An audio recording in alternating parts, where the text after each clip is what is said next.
पनवेल महापालिका कार्यक्षेत्रात पदपथांवरती उभे असलेली नादुरुस्तीची भंगार आणि पडीक दुचाकी आणि चारचाकी बेवारस वाहनांवर महापालिकेच्या वतीने कारवाई करण्यात येत असून आत्तापर्यंत 304 बेवारस वाहनांवर कारवाई करण्यात आली आहे।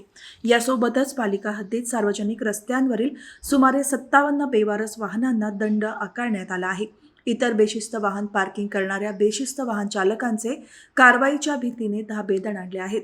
महाराष्ट्र महानगरपालिका अधिनियमन 1949 ते कलम 230 आणि 231 नुसार महानगरपालिका आयुक्तांच्या लेखी परवानगी घेतल्याशिवाय महानगरपालिका क्षेत्रातील रस्त्यावर आणि पदपथावर कोणतीही वस्तू ठेवण्यास मनाई आहे। तसेच महाराष्ट्र प्रांतिक महानगरपालिका अधिनियमानुसार महानगरपालिका आयुक्त यांना स्तरावरील आणि पदपथावरील ठेवण्यात आलेली वस्तू किंवा वाहन नोटीस न देता काढून टाकण्याचा अधिकार प्राप्त आहे। त्यामुळे या कामासाठी महापालिकेने ठेकेदाराची नेमणूक करण्यात आली आहे।